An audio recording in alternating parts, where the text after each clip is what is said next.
future of racing betting has arrived. Bet365's new position payout rewards you on where you finish.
live across the SEN track and RSN networks. And broadcasting live on racing.com. This is Giddy Up with Gareth Hall.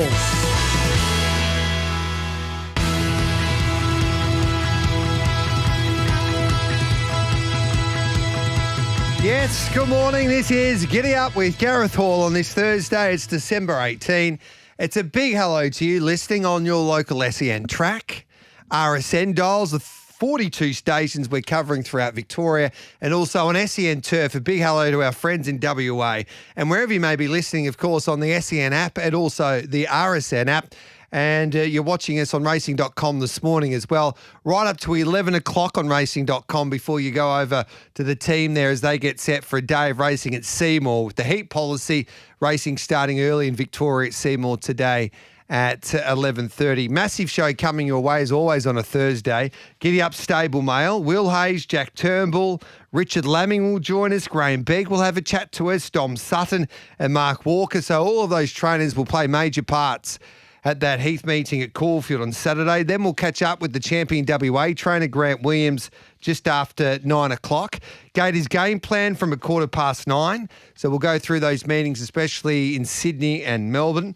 Then straight after 10 o'clock, we'll catch up with the champion, the world's best jockey, James McDonald will join us for 20-odd minutes. So looking forward to catching up with James. We'll find you some winners with bag of tips across the three codes. James Rayner from Geelong, the Geelong Racing Club. Luke Rayner, I should say. How dare I say that? Luke Rayner, the CEO of Geelong, will join us. He's a great man, Luke, so he'll join us just after 10:30 this morning. Obviously, they got their big Saturday meeting in the early part of 2026. We'll have a catch-up with Josh Rodder. And then, of course, we've got the Form Lounge. Miles Fitzton will join us. Peter Anthonys will preview the feature races there at Ascot. And we'll also catch up with Chris Nelson. Giddy Up always brought to you by Bet365 because it's never ordinary when it's brought to you by Bet365. What's gambling really costing you? For free and confidential support, visit gamblinghelponline.org.au. 0499 736 736 to join our conversation. Let's get stuck into our Thursday show on Giddy Up. And let's get stuck into it with, of course, Giddy Up Stable Mail. Now on Giddy Up, it's time for Stable Mail. And we kick off proceedings with the assistant trainer to Kira Ma, Jack Turnbull. Good morning to you, Jack. Morning. Thanks for having me. How's Cranbourne this morning? Very warm. Yes. But blue skies and lovely morning. So I hope track work's nearly done and we'll let the heat roll in. Heath and Brown told us there when we had a chat to him a few weeks back that Unit 5 is definitely a horse that we need to be following, especially heading towards the Magic Millions. He's been heavily supported with Bet365 to win a Magic Millions 2-year-old classic, and he goes around in that Magic Millions race at Caulfield on Saturday. How good is he, Jack? Is Ethan on the money? He's not far off, Ethan. He's generally a pretty good judge. So he's definitely one of the colts or one of our younger stock that has done really well. And the only knock is the 5-day turnaround off the jump out. But everything he's done has been pretty smart, and he wasn't at full capacity Monday. So he's bounced to the trial / jump out and drew really well, which is ideal. The reason why you had to jump him out or trial him 5 days ago? His name. Okay. Just took a little while to come through. We tried to trial him at the Heath, but noms closed at 12 p.m. and his name came through at 3, and they didn't allow us to trial. So we had to go Monday.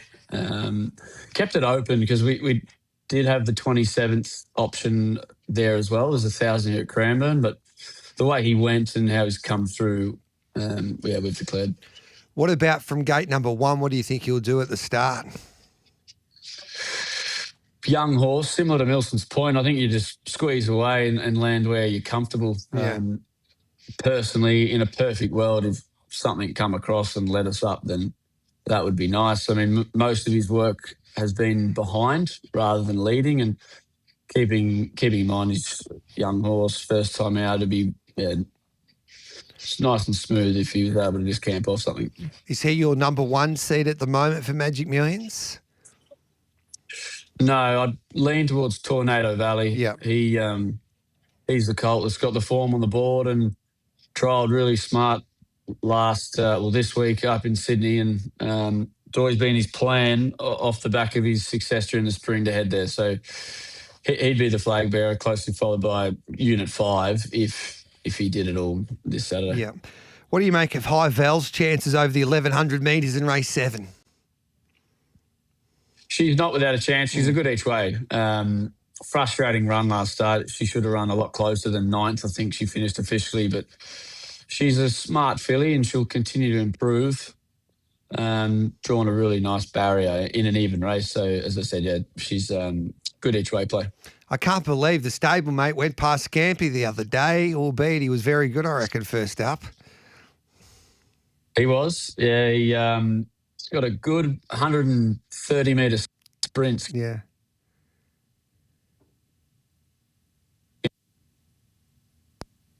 Sorry, that's that a call.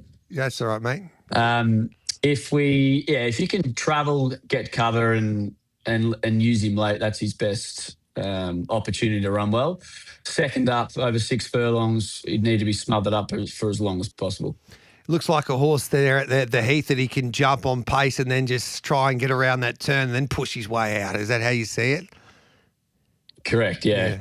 From that low draw, being at the Heath, he can just have a nice economical run. And as I said, the query would be second up 6 furlongs, but if we can get a nice run in transit, then that'll give us the best chance. And Robert Word, he got a winner there recently as well. He started to hit his straps with his time now in Victoria, the Irish jock. He has, yeah. He's got a 1-month licence from when he first had his ride last Sunday on cutting class. So good, strong rider, nice lad. He's come to us through Dylan Brown McMonagle, and hopefully he makes his opportunities felt from what we give him over the next 3 weeks. Can Satin Diva win second up in the same race as Scampy?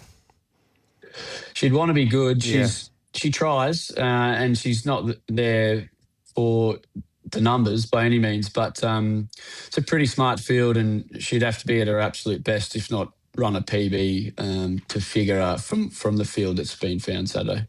What about up in Sydney? Ripley's always showed plenty of ability. He goes around in race 4.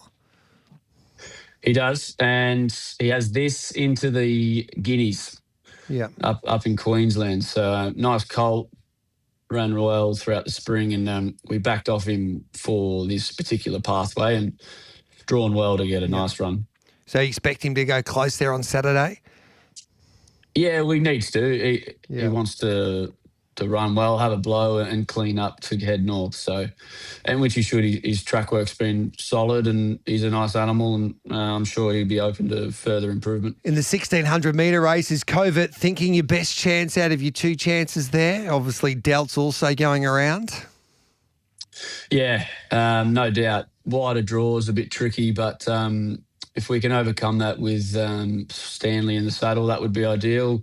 Delt's trying, and we've won a couple from only a handful of starts, but in lower grade races, and got the weight benefit, but definitely lean towards Covert. Sunshine in My Pocket. This could be a nice race for Sunshine in My Pocket as he heads up to Sydney. Yeah, well, we thought that, hence we took him up. He loves fast ground, and at Ballarat, the track just deteriorated enough. The speed came out of it, which was also another factor, and they pretty much held their spots in the race to how they finished. So he's gone up there. He's just had a light piece of work in between, and the trip's spot on. Track's going to be ideal, and he's very well handicapped. So when he gets the right factors in a race, he's going to bounce back very well. Vienna Vixen and Amplify, can they cause an upset in race 9? Should we put those 2 horses in our quaddies? Vienna Vixen could. Nice draw from 4. Amplifier's always been around the mark, but it's a pretty even race. But of our 2, I'd probably lean towards Vienna Vixen. And then on Saturday at Eagle Farm, Nails Murphy's been going great guns in the Sunshine State. Has. Yeah, he mixed his form his last couple of starts, but he's run a couple of near misses, and once he gets a bit of consistency and confidence, that's when he tends to run well, both on a soft and dry track. So well within his class range, and hopefully he can continue. Better gate for Silver Wedding also at Eagle Farm on Saturday, and that benchmark 78. Yeah, that's right. I think we drew 17 last week, so Yeah. Nice to transit. I've always thought a bit of her, and trying to get her back to some black type areas, and hopefully this is just a step towards that. And then you've got Agent Zero going around in the Grand Prix Stakes over 1,800 metres. Why do you skate fans Jones are trying to contend with there? Yeah, that's right. Off a maiden where we obviously have to improve, and it's always hard to put two in a row, but warrants having a crack, and the team up in Sydney have always thought a bit of him, so hopefully we can go two on the bounce. And we all know a Carrying Dream's got plenty of ability. Your thoughts about her chances there in the Gold Edition? Well, similar to Ripley, it's been her pathway from a spring preparation to head up there, have this. Yeah. And then she will head to the Giddies as well. So she's a talented filly. She won a Group 3 McLaughlin as a 2-year-old, and then incurred a few issues with getting cleared to run.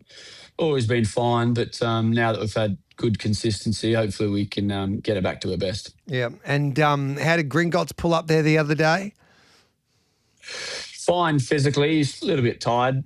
Obviously at the back of a fairly long prep, carrying big weights and the rest of it, but had an amazing prep, and I think he could improve again, which he doesn't have to, but sets him up for a very, very exciting future. Are you heading up to the Gold Coast, mate, or are you staying put in Victoria? No, I'll head up. Not sure how long for. But work around Victoria as to what we have on down here, but whether it's the first half, second half, or the whole week, we'll have a chat to the boss and see what he thinks. When do the stars start to come back into the stable to get set, of course, for the summer/autumn in 2026? Most have started to trickle through. I'm just having a look at Jimmy Starr before. He had 2 weeks out. That's all he got, but put on just over 20 kilos. Looks like a bulldog, and done really well. Observer, he's been back 3 weeks. He'll be first up in the autumn over 14, and then second up Oz Guineas. Yep. Jimmy Ricard's in. So, yeah, they're all starting to filter back through. If I gave you $100, Jack, what would you do with it this weekend? Unit 5. I'll stick with him from the low draw. Hopefully he gets a nice run and can hug that rail and hang on. Appreciate your time as always, man. I know you're a busy man, but we do really appreciate you coming on this show on a Thursday morning. Thanks for that, Jack. Anytime. Thank you. There's the assistant trainer to Kieran, Jack Turnbull, very good at his job. Kieran's lucky to have him. And, that was a great insight into all of their runners there across the country, especially on a Saturday afternoon. We'll take a break on the other side of it. Will Hayes will be our special guest here on Giddy Up. The future of racing betting has arrived. Bet365's new position payout rewards you on where you finish. Just pick a horse, and the higher it finishes, the more you win. And that's not all. It's also available on multis.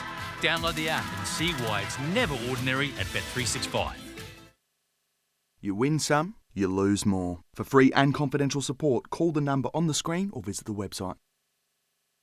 If you're a professional tiler, you need to check out the Tileworks Rewards program at National Tiles. Platinum members earn cash rebates when buying tiles, and you'll get free glue and grout to complete the job. It's that easy. So get ahead of the game and join today. When you buy Australian made, you're choosing more than a product.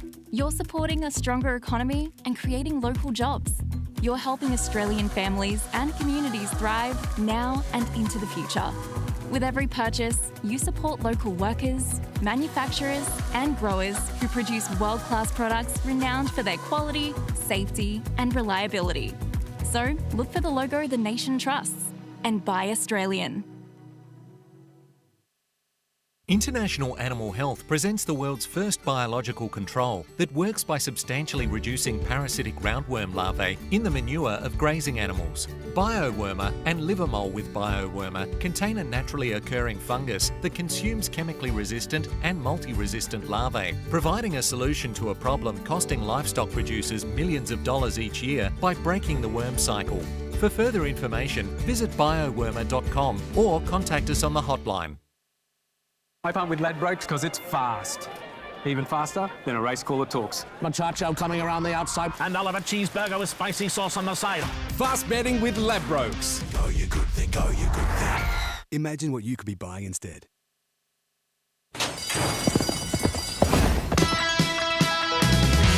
Live across the SEN track and RSN networks. And broadcasting live on racing.com. This is Giddy Up with Gareth Hall.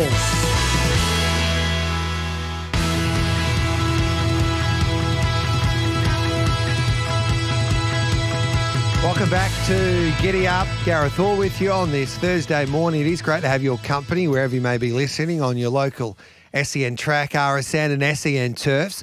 Also watching us on racing.com. Of course, racing.com's coverage will finish at 11 o'clock before we head over to the team there covering the Seymour meeting, with that meeting starting early because of the heat in Victoria. So the first race at Seymour in Victoria this morning will be conducted at 11:30. Lindsay Parker on fire. They're always on fire these days. And Will Hayes, the man that works the hardest, I reckon, out of the three boys, joins us now, especially when JD just spends his time in Hong Kong of late. Hello to you, Will. Hello, Gareth. How's things, mate? No, very good. Very good. Just trying to beat the heat like everyone else. And yes. Yeah, it's all's well. How are you? Good, thank you, mate. The big question is, after winning, of course, that ute there with Southside Racing with the slot racing, who does get the ute out of the three boys? No, so we had a few partners in the slot deal and also sharing the spoils with the Arkansas Kid owners, as we did use him for both our slots. Yes. In both races. So, yeah, we're very much spreading it amongst everyone. But very, very thankful to be taking the forward. It was nice to get the most points out of the whole slot series. And I love you boys. Obviously, you're entrepreneurs as well, just like your old man and your mum and your grandfather. And you've been thinking outside of the square when it came to that slot there with Southside Racing, because you've done it a couple of years now, haven't you? Yeah. We feel like we had the right horses for the profile of the slot racing with the mile, with the 1200 and the 14 setweight competitors. So, yeah, that's why we didn't hesitate to jump right in. We felt like we could really get the most out of that sort of race series. Let's go through your runners at the Heath Track at Caulfield on Saturday. Touchdown just flying. He's a progressive type. Does he win again? He's very progressive and he gets in very well with the claim. Been very happy with his track work and I think he's well found in the market. And does Rainbow Delight go to Adelaide? Yes, we're going to change tack and head to Adelaide. He's a horse that's progressing the right way. We'll see the best of him out past 2,000. Yep. So do we back him over 1,800 metres at Murray Bridge with Jason Holder aboard, or we wait for another start? He's probably worth a little bit of lucky each way money, knowing that you're probably going to be waiting till he's out to 2,000 to have a real good bet. Beautiful. Jackson Radley's going well, I think, since he's headed to Lindsay Park to be under your guidance there after coming from Tassie. Sneaky Sunrise is a horse that impressed the other day at Ballarat. Obviously, Sneaky Sunrise has got a big group of owners. Can Sneaky do it again? Yeah, well, it was a great ride from Jackson last start on Sneaky. Yeah. I think it sort of just showed everyone the sort of head he's got on his shoulders, the way he's able to navigate the loose horse in the race. And no, he's done a good job. He gets on well with her, and out to 1,800 is probably the question mark. But she's given us every impression that she's going to get better as she gets further. And being on pace as well around that Caulfield Heath Track could be to her advantage as well, I would imagine. How do you see it? Yeah, with the good barrier, we're certainly going to be able to just inject it in the race. So. It certainly is an advantage to be in the first half on that Caulfield Heath track and go from there. Can Dublin Journal cause an upset? He's probably another one, if he goes through his form, takes 3 or 4 runs before he starts running those crazy races, and he's probably crying for McGonigal to come back from Ireland. I think once you see him back on board, that'll be an absolute get-on, but he's still progressing the right way. Freddie Kersley did give him a lovely ride one day in the Horsham Cup, if I recall. Very good ride. Yeah, because he's a difficult horse to ride, isn't he? He just needs to be saved up and then get some daylight late anyway. Luke Curry's on fire, so he could provide a little bit of magic there and cause an upset in race 2, but Sneaky Sunrise, clearly your best there. I reckon C4 was a good run there the other day first up. Yeah, she's a mare that's just going to keep progressing as well. She's her best form's out around that mile. So that first up run at Ballarat was definitely the intention to use it more like a fitness building exercise, and she's ticked every box and improved out of it as we expect. All right, then. And then you've got Entrusting. Does Entrusting go to Caulfield or Murray Bridge there on Saturday? Looking at the barriers, we're heading to Murray Bridge. All right, then. Can Entrusting win at Murray Bridge? We hope so. Like we do place our horses over there with the intention that we feel like it's a little bit more suitable placement. But he obviously just needs a very firm track. He's a very different horse on a soft 6 to what he is on a good 4. Race 4, Sunsets is an interesting runner. First up for your stable. Yep, resuming first up. He's a bit of a laconic character in the stables. I thought his trial at Caulfield Heath was definitely a pass mark. But he's one that looks like it's going to be a suitable kick-off point, and then also look to get him out the trip thereafter. But wouldn't surprise if he went pretty well fresh. Yeah, were you disappointed in Dark Simba in Sydney the other day? Didn't quite go to plan. Probably disappointed versus expectation, but he's come out of the run super, and I think 1,500, 78 grade looks ideal. Can Nicky Winmar win again? This is tougher, of course. He goes around in race 7. Much tougher. We do have easier backups, but he's a benchmark 74 on the top-rated horses of 72. Then it falls away quite quickly. So we're certainly going to consider running for the good prize money. He has improved from the Wodonga maiden, he wasn't English qualified, but there was a $100,000 bonus on offer for the horses to win. So they do come up a little bit stronger than what you would find as a typical Wodonga maiden. So he's going well, but we're going to closely weigh up the options as to whether we compete or not. But he's drawn a good barrier, so it's hard to say no. And then Talladega Girl goes around in the same race with Logan Bates aboard. She's another one that we're going to consider dual options. We've got her in at Yarra Valley on Friday as well. Yeah, and then you've got, of course, Beast Mode. He's in great form. He goes around in the 9th race over the 1,000. Yeah, the equine aeroplane. His trial at Caulfield Heath was very good.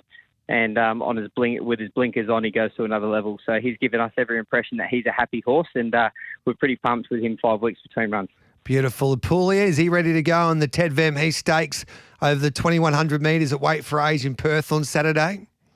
Yeah, it's a nice little class drop from the $1.5 million race last start where nothing really went to plan. He hit the line super, and essentially it was like an 1,800 metre trial. So he came out of the run very well. And he's obviously, this is the lead up to the Perth Cup Grand Final, but we think he's improved out of the first up run in Perth, and I think he'll be hard to beat.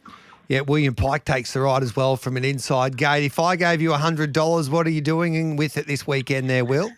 I'm going to have if these three get up, it'll be a good weekend, but I'm going to go touchdown into Beast Mode into Apulia each way. Beautiful. So race 1, number 4 at Caulfield, into race 9, number 1 there at Caulfield, Beast Mode, and then in Perth, race 9, number 1 Apulia in the Ted Vam Heath Stakes there on Saturday at Ascot. Always great to catch up with you, Will. You better get back to work, but we appreciate you joining us as always.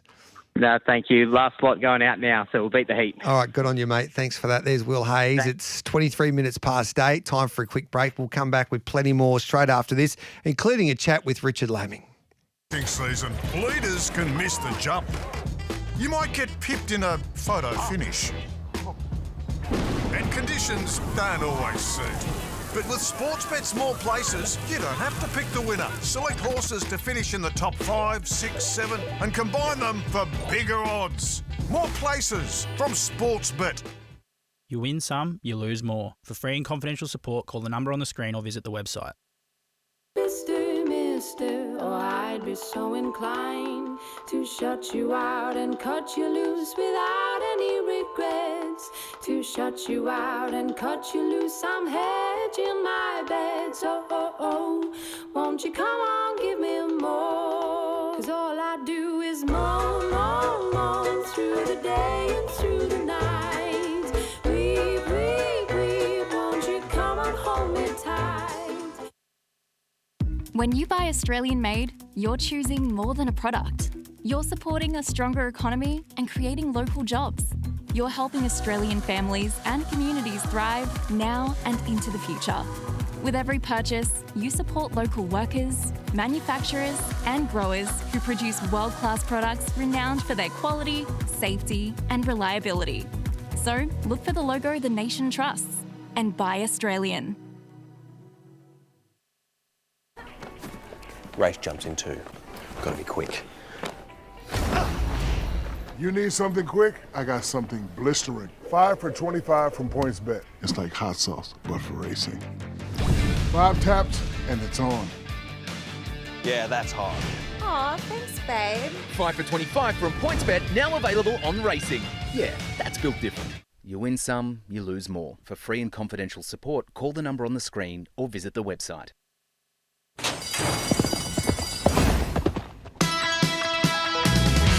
Live across the SEN track and RSN networks. And broadcasting live on racing.com. This is Giddy Up with Gareth Hall.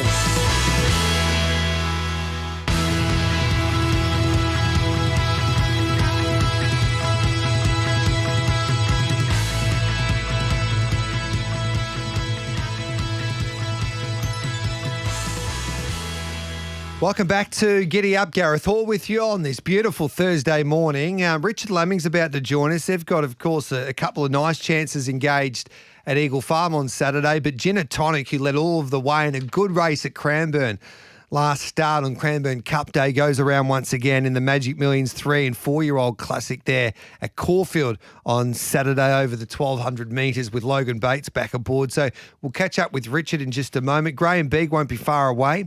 He's got a couple of nice chances engaged there at Caulfield on Saturday. And Dom Sutton will also join us, south of India, looking to go back-to-back victory for back-to-back wins in Victoria there after coming to the Dom Sutton camp. So we'll have a chat to him a little later on. And then Mark Walker will also join us as well. Let's catch up with Richard Lamming now. He's ready to go. I think he's ready to go. We'll catch up with him in just a moment. He's just dropped out. So we'll catch up with Richard. And then after that, Mark Walker will join us. And Grant Williams will also have a chat to us straight after 9 o'clock. He's got some big chances engaged there in Perth on Saturday, including the Perth Cup winner of last year in Hemlock Stone. So he goes around the 10 He Stakes there over the 2,100 metres, and he is a big chance in that race. Graham Beeg's ready to go now here on Giddy Up. Good morning to you, Graham. Thanks for your time, mate. Good morning, Gareth. How are you? Good, thank you. Geez, Anglin was good the other day. We all know he wants to race anyway. It was very he was very good. The run he needed to have. Yes. How is he after that? No, he's fine. He took no harm, so no, he hasn't missed a beat. Of course, we're talking about he dropped the rider there after the start in Ballarat, and he kept going straight through the line. He caused a little bit of mayhem in the concluding stages, but I'm glad he got through it, all the other horses. So that wide gate, what do you do from there, you reckon? Oh, he's going to have to roll forward. You know, it's Heath track, so, that's his style a bit, so he'll have to roll forward. Just going to need a little bit of luck getting across. Don't have to try to use too much petrol. But, yeah, it is what it is. What'd you make of Oman there on debut? Like, he jumped okay, then he got a long way back after the horse in front of him wasn't going anywhere. But, geez, I love the way that your 2-year-old hit the line there. Yeah, she kept hitting the line. Yeah. I was not sure she was 100% happy on the inside of runners on that day. She drew one gate. As I said, she was standing in the gates quite a while, and she's come out a little bit slow. Quite often that happens. Young horses, when they draw an inside gate, they're concentrating what's going on around them. You know, starter getting on his stand and things like that, and they sometimes can tend to miss the jump. But, she'll be more positive this time round. So she's drawn nice gates, so I'm sure that she'll be suited by the 1,100 metres. And how much improvement in her, you reckon? Yeah, well, we gave her a bit of downtime after her first up run, and she's had a trial since, and she was pretty fresh in the trial. So she's taken good benefit from that. So hopefully she can put her hand up on Saturday and run well for us. Interesting runner, I reckon, of the day nearly is Samungu, this daughter by Written By. We know that she's a winner, and she proved that, I reckon, at Caulfield back in March before she went for a break. She just finds a way to win. Can she win first up after this long layoff? Look, I think probably 1,000 may be a tad short for her. But look, I'm expecting her to run very well. She's pretty big in condition still, even though she's had the 2 trials. But 1,000 metres, it looks to be good speed. Obviously, Beast Mode will be hard to run down around the Caulfield Heath track. There is a bit of other pressure in the race, so he's just going to have to ride his own race and, just be the stalker. Yeah, what's the plans with her? Well, hopefully, we'd like to think she could measure up into the autumn. So we had aspirations, possibly, if the form warrants it, race like the Oakley Plate, if she's good enough.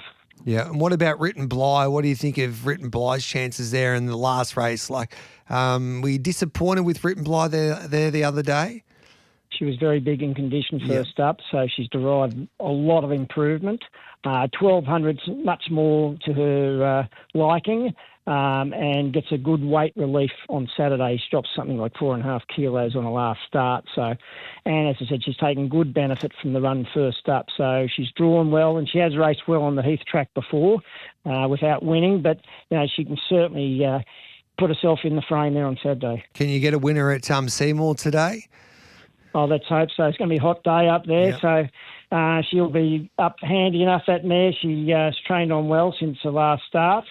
We expect her to run well. There's quite a few scratchings out of that race, so she'll give herself every opportunity. Yep, you rode upon it there. That's race 8, horse number 10 with Bo Mertens aboard. If I gave you $100 this week, what would you do with it, Graham?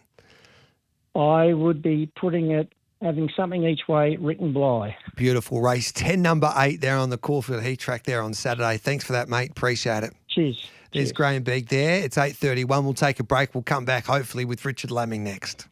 Still, at Bet Deluxe, we bring the action to life with daily specials, premium features, and a deluxe betting experience. So no matter who you are, you can enjoy every moment, every play, and every race. Especially with bonus back this Saturday. If your runner finishes second to last, you're on a winner with Bet Deluxe. What's gambling really costing you? For free and confidential support, call the number on the screen or visit the website.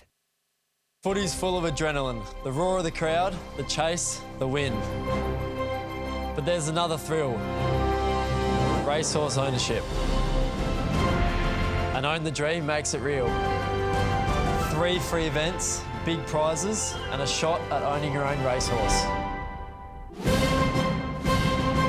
Gather your mates and get involved. Register now at racingwa.com.au. I think it's really funny.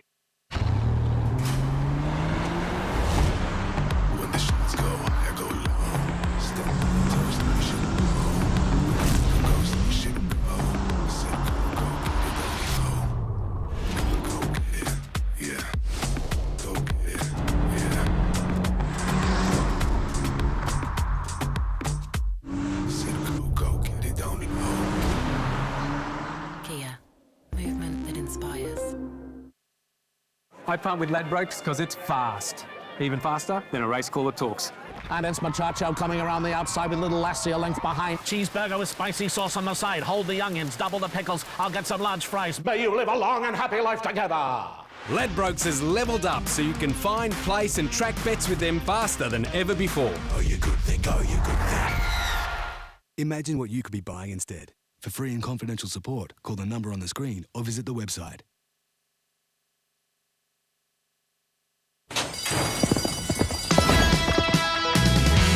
Live across the SEN track and RSN networks.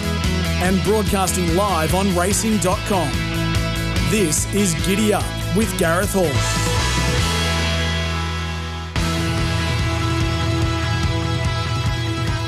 Welcome back to Giddy Up. Gareth Hall with you on this Thursday morning. I apologise. I forgot to ask Will Hayes his best there at Seymour this morning and / this afternoon with the racing kicking off there at Seymour at 11:30, and he's just sent through his best. We're going to play an all up there for Will today, according to Will Hayes at Seymour. So race 3, number 10, Rose of Churchill.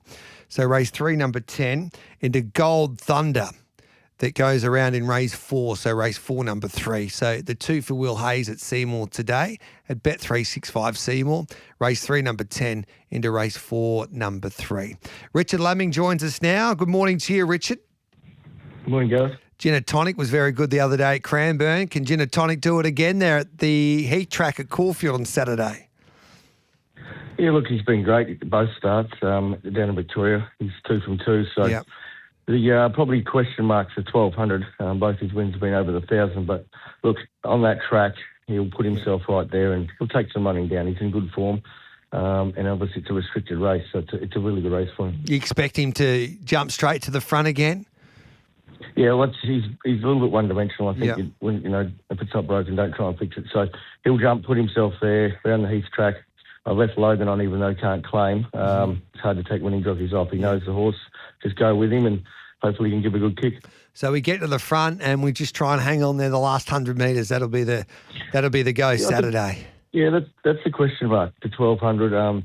He's got really solid form over the 1,000, but that race come up on the radar, so we have to have a go at it because it's a restricted Magic Million race for 3 and 4 year olds. So good prize money on offer, and that's hence why we're there. What do you make of Grey Ice, this daughter of a reliable man who goes around first up there at Eagle Farm on Saturday after some good form in Victoria last time around? Well, we haven't seen her for a little while. I think the last time we saw her race was back on Anzac Day this year. Yeah, she's going very, very good. I had her accepted in 3 races, and barrier draws weren't that favourable in the others, so we've elected to go to the 1400. She's drawn in low. She gets the right run, she'll give them a good shake. She won first up last time over the mile at Caulfield. She's done plenty of work. She just needs the right run. If she gets the gaps, I'm pretty confident she'll put them away. That's a good push, Grey Ice. We're getting around $10 or $11 there with Bet365 in that race there at Eagle Farm. And then a Forcible goes around in the 7th race. Your thoughts there at a big price? Yeah, he's progressive 3-year-old. He won well the other day, went a good time, but obviously takes better opposition on there on Saturday. And there's some proper horses in that race. So look, if he runs top 3, I'll be happy. He's a horse that's probably going to improve next time around. But those races don't come around all the time, so you sort of got to put them in the deep end at some stage, and hence why we've done that. If I gave you $100, what would you do with it this weekend, mate? I'd put it each way tomorrow night at Cranbourne on a horse called the Vocalist at 10-1. I think he's over the odds, and out to the 2500, he'll give him a rattle. Beautiful. So that's at Cranbourne, race 6, number 5, the Vocalist, from a nice gate for Jai McNeil over the 2600 metres. Good on you, Rich. Thanks for joining us. Thanks, mate. Dom Sutton's about to join us because South of India goes around at Caulfield on Saturday in the 9th race, and he's going to take a little bit of catching. Of course, he's in the same race there, or Genetonics in race 8, South of India in race 9 over the 1,000 metres. South of India was very good the other day at Ballarat, and he's trained by Dom Sutton, and he joins us now. Good morning to you, Dom. Morning, Gareth. How are you? Good, thank you, mate. He's been a great addition to your stable. Yeah, look, very, very happy to have had Ross send him down our way. He's obviously a talented galloper, and to get the phone call when he said he was going to send him down to us was a pleasing surprise. Yeah, and can he do it again? He can. Look, I think he's a horse that's better at 1100, but there just wasn't something suitable for him in the calendar. So dropping back to the 1,000, he's shown that he's probably not quite as good at that distance as what he is at 11, but he is a very fast horse, and he seems to be in a really good space at the moment. There seem to be some pretty handy sprinters in the field with Beast Mode, who's going to be hard to catch around there with the blinkers on, and especially around the Caulfield Heath, which can sort of probably favour front runners. And there's obviously the Grand Beg horse as well, which looks very progressive. So, look, he's well, but it is going to be a stiffer task probably than Ballarat the other day. But yeah, I think he's in a good frame of mind at the moment. And what about riding him just off the pace then from that gate with all of that speed drawn inside of you there on Saturday? Yeah, look, he is a fast horse and he won't be far away, but I don't think we'll have the speed to match Beast Mode early. So I'd say we'll be letting him go. But Ryan's had a good feel of him now, and he is a horse that you've got to just keep flowing and happy. So we won't be changing up too much, but I'd say, Beast Mode will probably have a little bit more early speed than we will. Should we have something on Rebadge at a big price today in the second race at Seymour? No, he hasn't won for a long time. Yes. He's been a frustrating horse because he has shown us in the past that he can gallop, but he's just lost his way a bit. And today's sort of D-Day for him. He's got to be showing us something to be continuing on. You got a couple of runners at Horsham, so if I gave you on Sunday, of course, if I gave you $100, what would you do with it this weekend, Dom?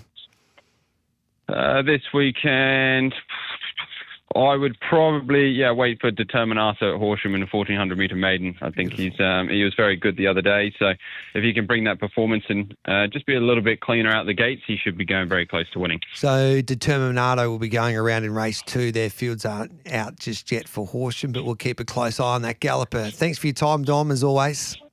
Cheers, Gareth. Thank you. There's Dom Sutton there. We'll take a break. We'll come back with plenty more straight after this as we continue on Giddy Up Stable Mail on this Thursday morning. You aren't with Bet365, this might change your mind. That's right. Bet365 has a boost on every race, every day. All your racing action, all in one place.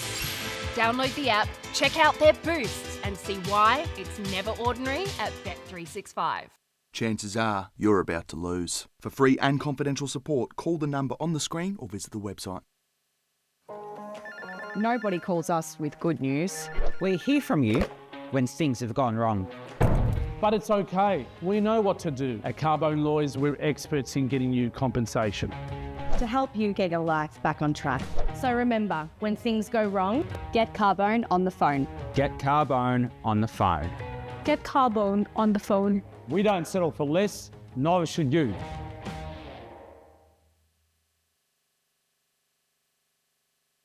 When you buy Australian made, you're choosing more than a product. You're supporting a stronger economy and creating local jobs. You're helping Australian families and communities thrive now and into the future. With every purchase, you support local workers, manufacturers, and growers who produce world-class products renowned for their quality, safety, and reliability. So look for the logo the nation trusts and buy Australian. Saddle up, punters. For races 1 to 4 at Caulfield and Randwick, use your bet returns, and if your horse runs second or third, get a bonus bet back with Sportsbet. Imagine what you could be buying instead. Saturday racing from Caulfield, highlighted by the Magic Millions juvenile features. We'll bring you all the day's coverage from Colac, Murray Bridge, as well as Ascot and Narrogin. Live on racing.com, your racing destination. Live across the SEN track and RSN networks. And broadcasting live on racing.com. This is Giddy Up with Gareth Hall.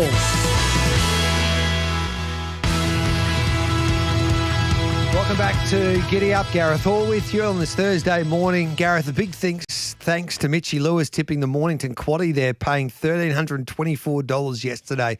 That's from Dan. Yeah, Mitchy Lewis sang them beautifully of late, so he's been on fire, and that was a good quaddie to get there at Mornington yesterday. Mark Walker's about to join us because he's got a fascinating 2-year-old going around the Magic Millions Victorian 2-year-old Classic on Saturday at Caulfield in Kiss Me in Paris.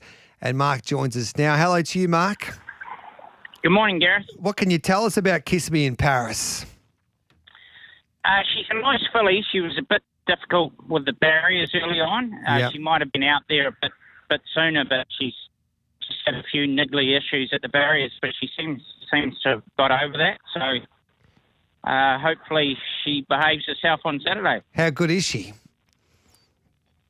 That's a good question. Because of those barrier issues, we're sort of going into it a little bit untapped, so to speak. And she can definitely gallop, but just whether she's got fifth and sixth gear or just 4 gears, we're not really sure, but we'll find out on Saturday. Yeah, so how do you think she'll race? Where do you think you'll get to from that gate there, gate 5 on Saturday? She seems to be able to jump and put herself there. Yeah. So it's just difficult, isn't there? There's so many first starters, you don't really know. You can guess a lot, but until they're out there and who handles the pressure and the occasion, a bit like children going to school for the first day. Yeah. Some cope and some don't. How are your 2-year-olds this time around? We've got a couple of really nice ones, but we've just been quite patient with them, and they'll be trialling in January, and hopefully they'll be stepping out sort of in February. So I think we'll have quite a nice autumn with the 2-year-olds. Is this your best chance, if she can progress nicely from Saturday, to head up to the Gold Coast? Kiss Me in Paris? Wouldn't do that, Gareth. You No. just cook her. She is a little bit hot, but Yep. funny at the barrier. She'll probably go to the paddock after Saturday and concentrate on the later part of the autumn. I think she'll make a really nice 3-year-old. So we don't mind being patient with the right horses. And so how do you sort those horses out then with obviously you're based in Victoria now at Cranbourne and then you've got a big team engaged there in New Zealand as well. How have you been sorting out your 2-year-olds, or is it just a situation if you purchase them in Australia, they're here in Australia, and if they're Kiwi purchased horses, they're in New Zealand? Yeah, that's a good question. We tend to just, if they're going to need a bit of time, we take them home to New Zealand, even if we buy them in Australia.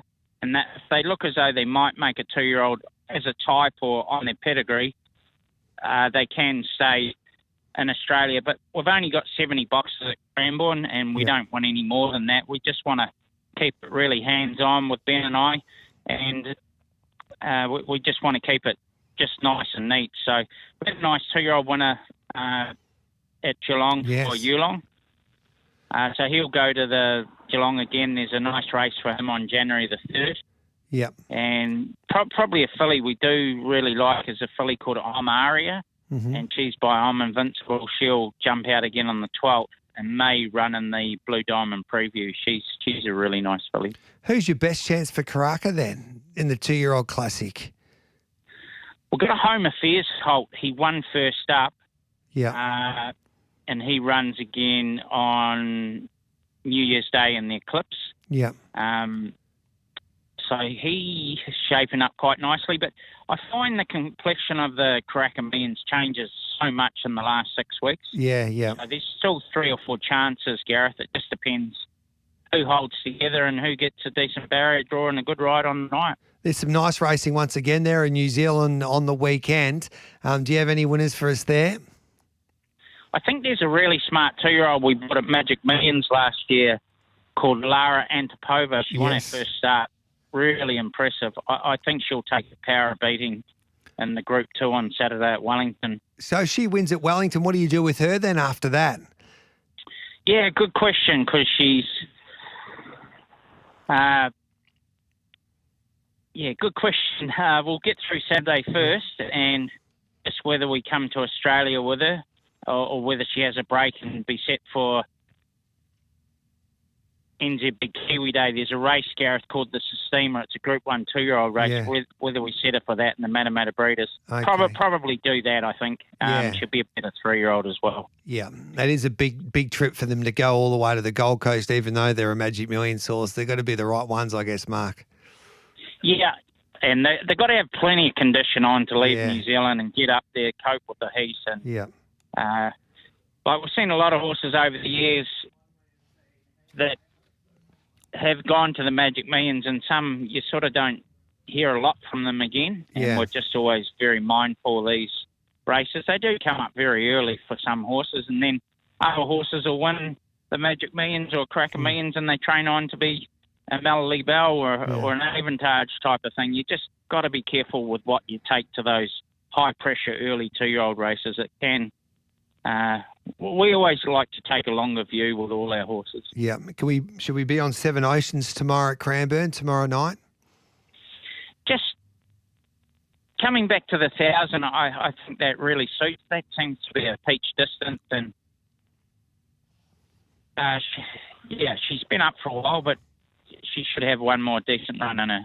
All right. If I gave you $100 this weekend, mate, what would you do with it this weekend? I'd put it on Lara Antipova. She'll be short, but better than bank interest. Yeah, we'll get the cash there and we'll move on. Thanks for your time as always, Mark. Cheers, Gareth. Thank you. There's the champion Kiwi trainer, Mark Walker. And for Jusicevic joins us now, the great EJ. It's always great to catch up with EJ on a Thursday morning for Giddy Up Stable Mail. He's got some strong chances there at Caulfield on Saturday. Hello to you, EJ. G'day, Gareth. When I got the phone call, I jumped at the chance because you're giving away $100 to all the trainers. Yeah, I know. You're a great philosopher, so I thought I'd get you on anyway and see if you're like... Would give you $500, EJ. Well, you know, with my temptation, I might mix it with the staff or something. Especially the people you mix it with. I don't know what you'd do with $100, but speaking of mix it in race 3 over the 1,600 metres, this horse is going great guns, EJ. First up from the spell, Yeah. I was really happy with him. He had a tie-back operation, Okay. but all indications are it's well. He carried the 63.5. It was more a look and see run where he's at, but I think he's come back well. What do you do from that gate? He'll roll forward. He doesn't have to lead, but I think from the outside gate or fairly outside, he'll roll forward, get into a nice rhythm, and we'll see what he can do. Can Masterful cause an upset in race 4? It's a good race, that. It is. I've got him in Friday night as well. Yeah. His style of racing, get back horse, sort of doesn't help him sort of get to the winning line that often. He needs a lot of luck. But I'm really happy with him. The horse looks great, but yeah, I'd watch him go around. My Temptation gets a lovely draw in race 6 over the 1,200 metres. Your thoughts there? I'm pretty happy with him. To my eye, he pulled up all right from Cranbourne, and he's won on that track before, so he should get a nice run. And I believe the surface there at Caulfield Heath's outstanding at the moment. So I think the track will suit, and no, I'm pretty happy with him. Did he just get too far back there at Cranbourne the other day? He drew the wide gate, and he pretty much had no chance when he's an on speed horse, so he's not one that can get back and storm home. Yeah. What do you make of Philosopher on Saturday? Last start at Ballarat, the track downgrade. He's got a big action. He just doesn't handle shifty ground, and he's the type of horse that if he doesn't like it, he won't go. So listen, on his work and that, he's great. I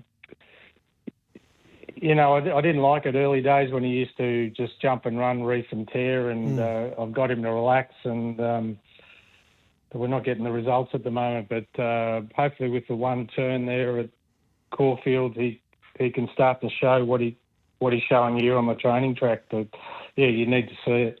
It's a fine balance, is it, EJ, as a trainer, when you get a horse that he performed okay when he was completely mad and used to go lickety-split, but you can't do that all of the time. So, and then you've got to try and get him to settle, but then they can relax too much. Yeah, well, when he won the Adams, it was off a fast tempo, and he was able to sort of settle midfield and finish off. But I think he does appreciate the bigger tracks too, Sandown and Flemington. He appreciates a bit of room where the tempo is just nice and gradual. Yeah, you got some nice chances at Cranbourne. What would be your best there tomorrow night? At Cranbourne, I'd say King West. I think I've got him going really well, and the wide barrier might be an advantage tomorrow. I think it might suit horses coming from behind tomorrow. Should we have something called Midnight Devil at Seymour today?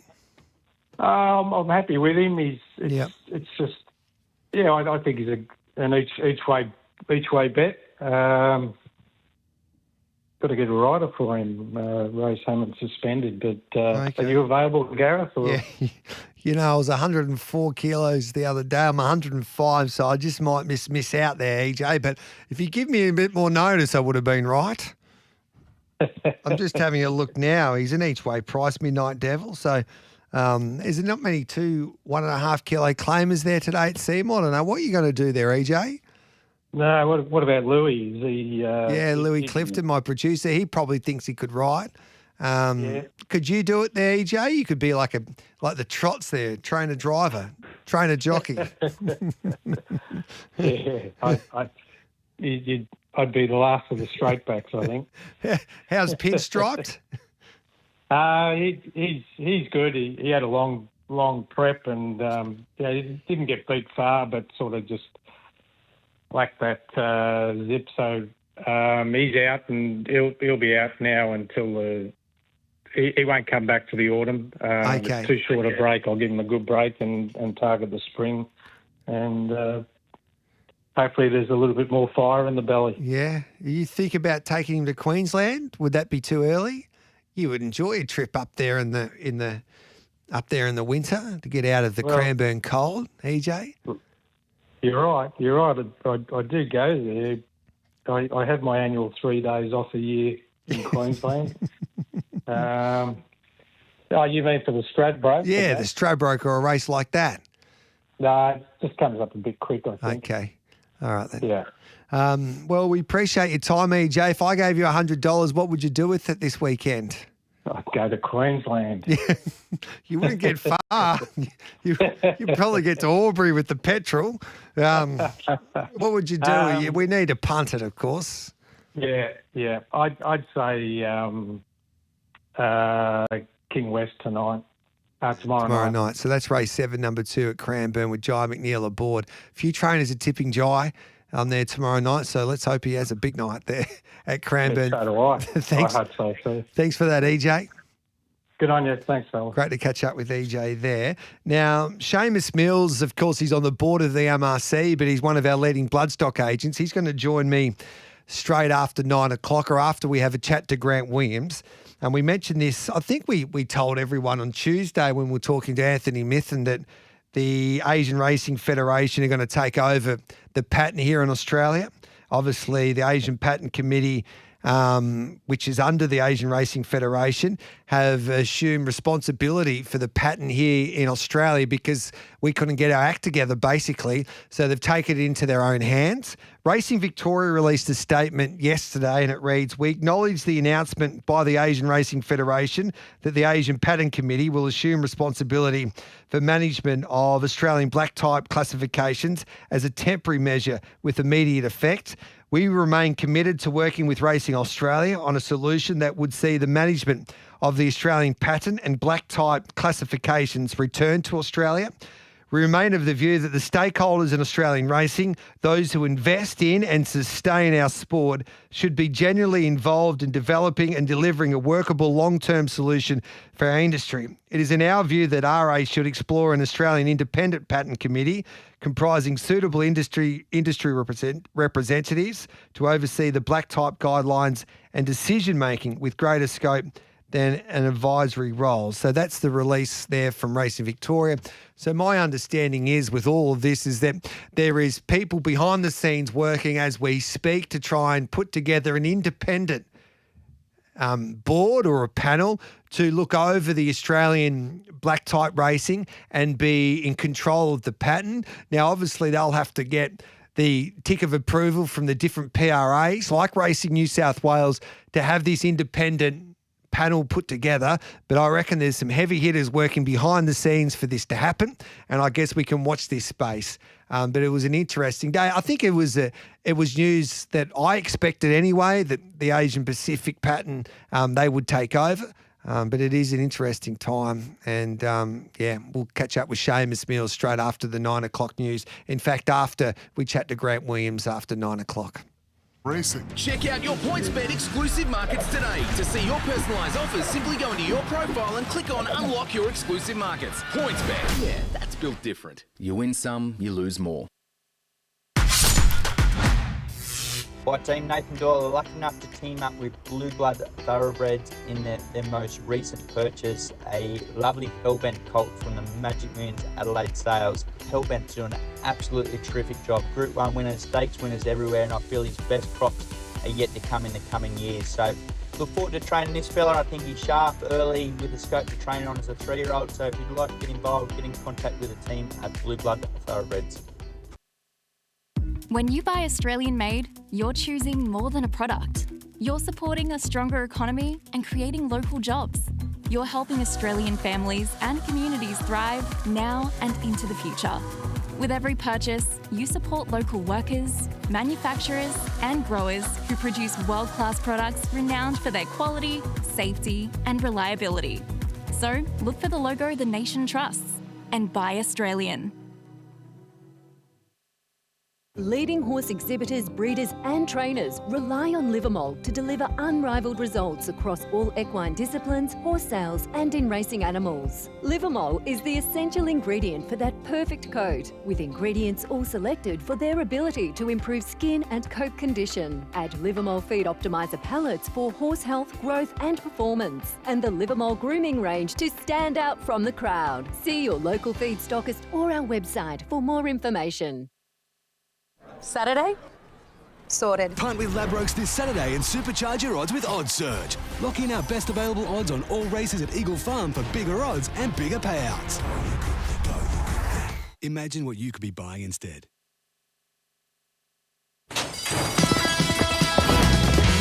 Live across the SEN track and RSN networks. And broadcasting live on racing.com.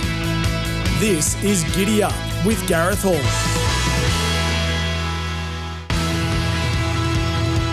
Welcome back to Giddy Up. Great to have your company wherever you may be listening on your local SEN track, RSN dial, and also, of course, SEN turf as we go right throughout WA. Grant Williams is about to join us here for Giddy Up Stable Mail, and wherever you may be watching, of course, on racing.com. On racing.com, we're going through to 11 o'clock this morning, of course, with Seymour starting early because of the heat policy in Victoria. Their first race is at 11:30, so we'll hand over to the Seymour team or the racing.com team covering that Seymour meeting at 11 o'clock. And Seamus Mills, one of our leading bloodstock agents here in this country, will join me straight after we have a chat to Grant Williams to talk about the situation there yesterday regarding the Asian racing patent basically taking over the patent decisions here in Australia. So that news was expected, as we told you there on Tuesday, but we'll chat to Seamus Mills about that in the next half an hour. But it's always great to catch up with Grant Williams here on Giddy Up on a Thursday morning. Good morning to you, Grant. G'day, Gareth. How are you? Good, thank you, mate. You must have been over the moon with the way that your team went throughout the Pinnacles. Yeah, we had a good carnival. We've been setting ourselves to try and win a Group 1.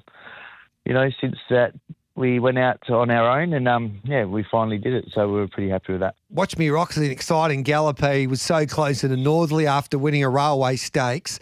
What's the plans for him in the autumn?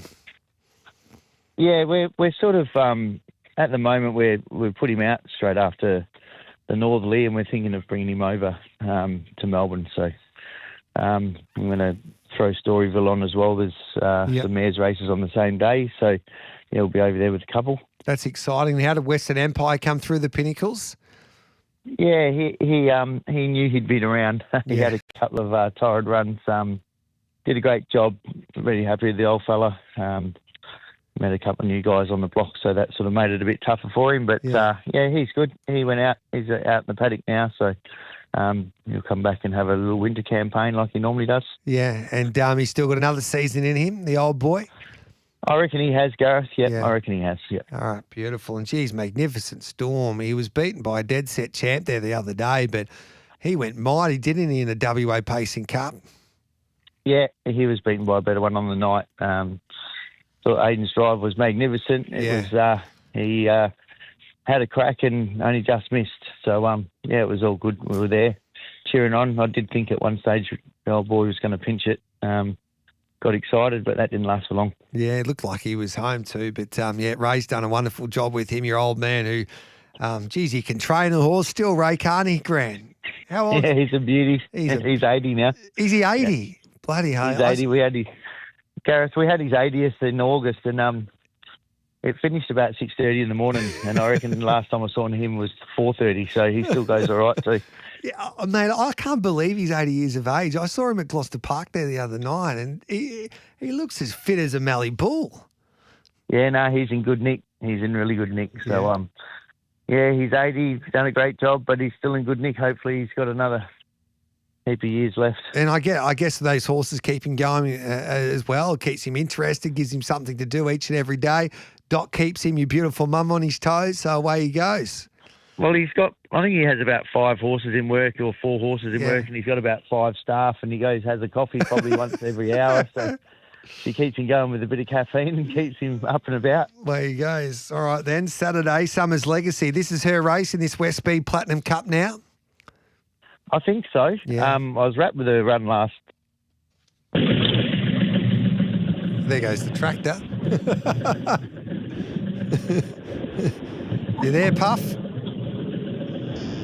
We might have just lost him. I don't know if he's gone into the tractor and it hasn't gone through, but we're going to ask him about Summer's Legacy. When last time we had a chat to him about Summer's Legacy, he said that this is the race that he'd been setting her for because she's owned by Ted Van Hees and the Van Hees family. And of course, this is a day where they honour Ted Van Hees for the Ted Van Hees Stakes, and Hemlock Stone, one of Grant's runners, will be tough to beat in that race. So I think he's back with us now. Grant, welcome back. You're in the tractor, are you?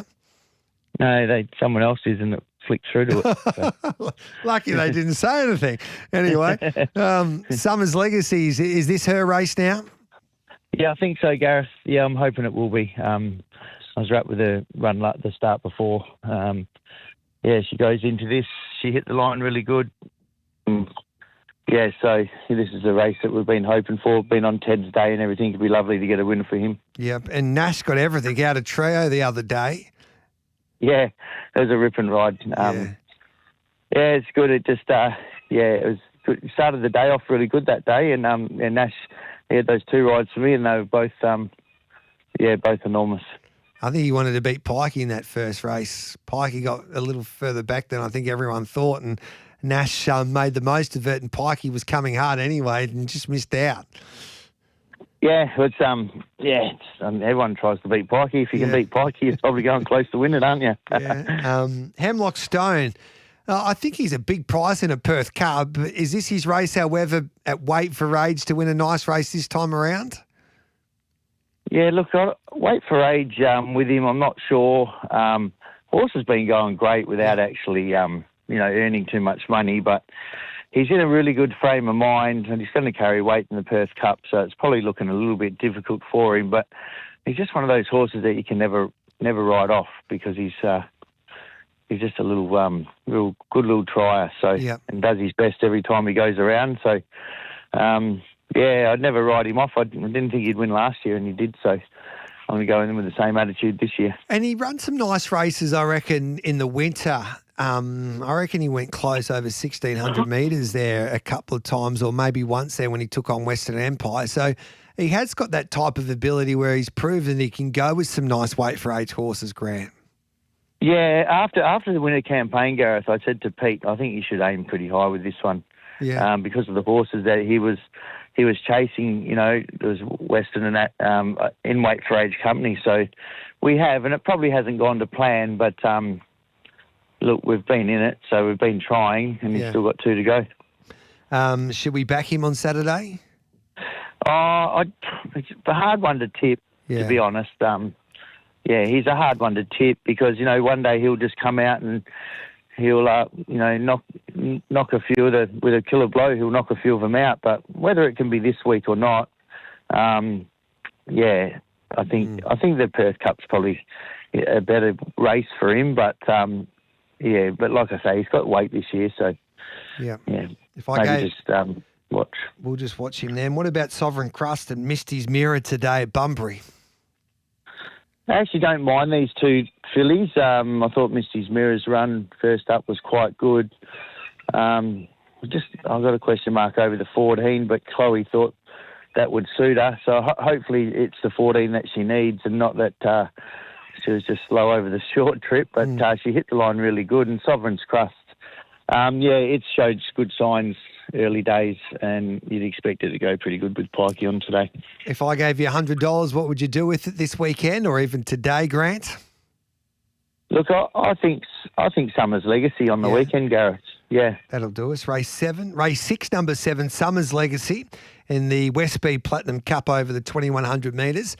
And we'll get the cash, Grant. I was looking at social media as well, and looks like a few of your staff were enjoying like a Madison Brown Christmas party there the other day.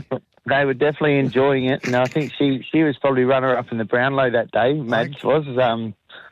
And we jumped on a bus and went to Fremantle and did a bit of a pub crawl. And today it's a couple of days since it, so they're all a bit chirpy today, but they weren't yesterday. No, there you go. Well, at least you put on a show. Did Alans go okay, or she just she behave herself?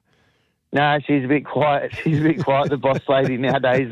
She didn't even come in the bus. Gets a bit loud in there for her. She's getting a bit older. Yeah. But Tarn's come up. She got involved. She got in the bus. Tarn's your daughter. I can't believe she's 16 now. Yeah, 16. She was 16 last week. Got a learners the following day, which it's a bit And she's wild, got isn't a it? boyfriend. Dot was telling me, your beautiful mum. I wonder how you went about how did she introduce the boyfriend to you? No, he's an absolute ripper. Oh, that's good, Dad. I love Tice. He's a beauty. So, it's time flies, doesn't it? It does. I remember when she was 7 or 8 when we were in WA and she was a star. But, before we know it, we'll be 80. So there you go, like your old man. Good on you, Yeah. Grant. Thanks, Puffer. Good on you, mate. He's a good man, Grant Williams. Time for a quick break. On the other side of it, Seamus Mills will have a chat to us regarding this situation with this pattern in this country, one of our leading bloodstock agents. Straight after this here on Giddy Up. Racing season, favourites get beaten. Roughies find a way. Oh, he's punching. And sometimes there's even a dead heat. But with Sportsbet's more places, you don't have to pick the winner. Select horses to finish in the top 5, 6, 7 and combine them for bigger odds. More places from Sportsbet. Imagine what you could be buying instead. For free and confidential support, call the number on the screen or visit the website. 100 years in the making, 100 years of thoroughbred excellence, 100 years of defying probability. Karaka 2026 will mark a century of the national yearling sales in New Zealand. With refined catalogues packed with the finest thoroughbreds New Zealand has to offer, Karaka 2026 is 100% the place you need to be. Be part of the legacy. See you at Karaka from the 25th to the 29th of January. NZB, where winning begins. When you buy Australian made, you're choosing more than a product. You're supporting a stronger economy and creating local jobs. You're helping Australian families and communities thrive now and into the future. With every purchase, you support local workers, manufacturers, and growers who produce world-class products renowned for their quality, safety, and reliability. So look for the logo the nation trusts and buy Australian. Sport and racing aren't meant to stand still. At Bet Deluxe, we bring the action to life with daily specials, premium features, and a deluxe betting experience. So no matter who you are, you can enjoy every moment, every play, and every race. Especially with bonus back this Saturday. If your runner finishes second to last, you're on a winner with Bet Deluxe. What's gambling really costing you? For free and confidential support, call the number on the screen or visit the website.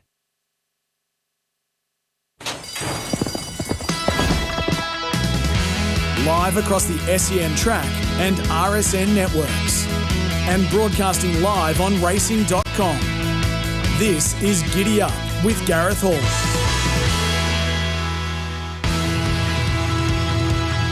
Welcome back to Giddy Up. Gareth Hall with you on this Thursday morning, all thanks to Bet365. It's 12 minutes past 9, 12 minutes past 6 in the West and 12 minutes past 8 in Queensland. Yesterday, the big news in Australian racing was this announcement by the Asian Racing Federation, and it reads in a press statement from the Asian Racing Federation. The Asian Racing Federation advises that given the exceptional circumstances that exist, the Asian Patent Committee will, for the time being, make decisions regarding the status of all black-type races in Australia. This means the APC will now be responsible for making status change decisions, including upgrades and downgrades for all Group 1, Group 2, Group 3 and listed races in Australia. These decisions will be reported to the International Grading and Race Planning Advisory Committee of the International Federation of Horse Racing Authorities, which will subsequently report any significant decisions to the Society of International Thoroughbred Auctioneers prior to the publication in the International Catalogue Standard Book, which is IRPAC, IPAC and the CEDA, which has been informed of the ARF's decision. So that was the announcement yesterday. Racing Victoria, as I just read out before, they released their statement as well. And it read there, which was released there yesterday by Racing Victoria. It said, we acknowledge the announcement by the Asian Racing Federation that the Asian Patent Committee will assume responsibility for the management of the Australian black type classifications as a temporary measure with immediate effect. We remain committed to working with Racing Australia on a solution that would see the management of the Australian patent and black type classifications returned to Australia. We remain of the view that the stakeholders in Australia racing, those who invest in and sustain our sport, should be genuinely involved in developing and delivering a workable long-term solution for our industry. It is our view that RA should explore an Australian independent patent committee comprising suitable industry representatives to oversee the black type guidelines and decision-making with greater scope than an advisory role.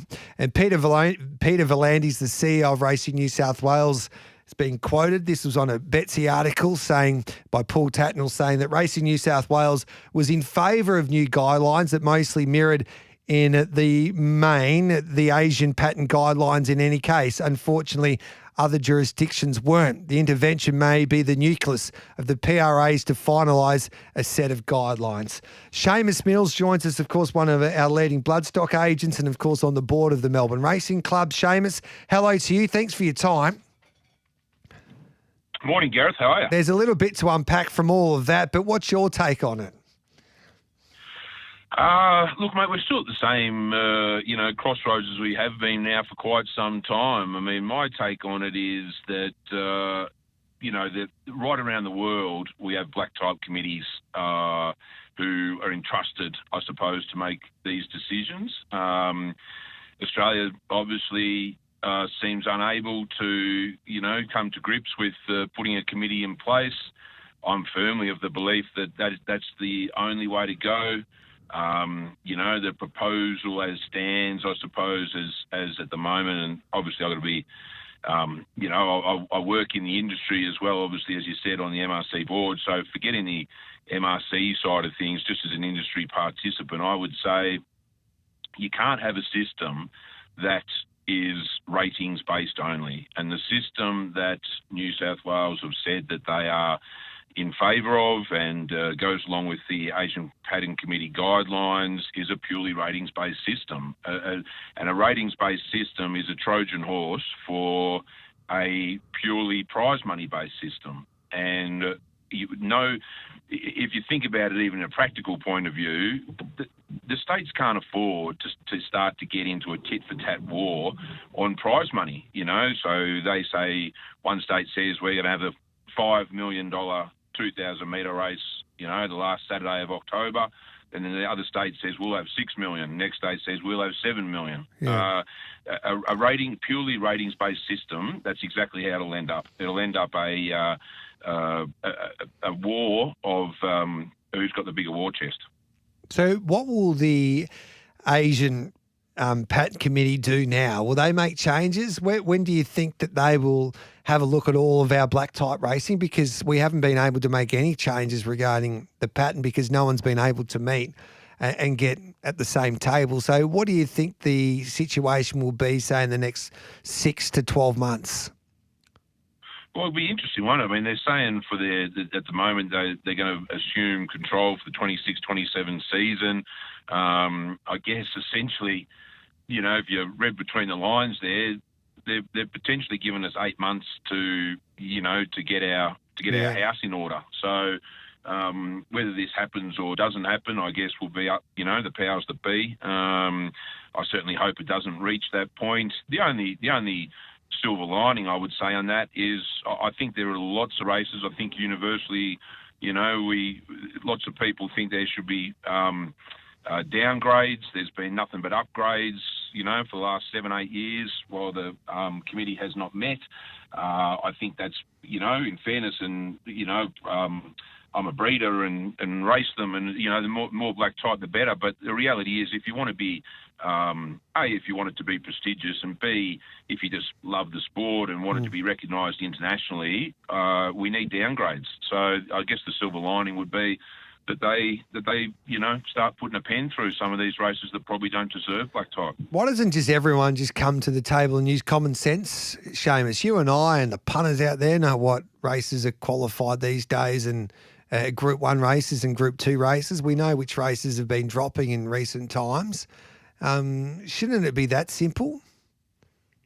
Well, that's what I think a patent committee would do and should do, and should be, entrusted to do. I mean, I think I still think that you can have all the PRA's chief handicappers. They are obviously an invaluable tool to look at the history of these races, to look at how these races sit over time. But I still think that you need to pay respect to history. I mean, when we start talking about some of the greats of the turf and so on, we need a benchmark at which we can start talking about these things. I mean, it's silly to compare, Winks to Kingston Town, but part of the framework of doing that is to talk about how many Group 1 races they won, etc. We don't talk about how many, and very rarely do we ever talk about how much prize money they won.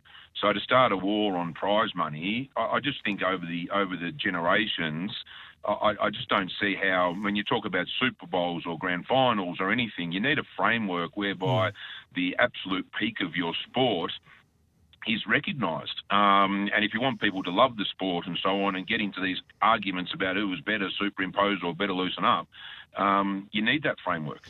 Do you think that we can organise in this country, as Racing Victoria pointed out in their statement, an Australian Independent Patent Committee? Do you think that everybody can come together for this to happen? Well, obviously, so far that's the impasse, isn't it?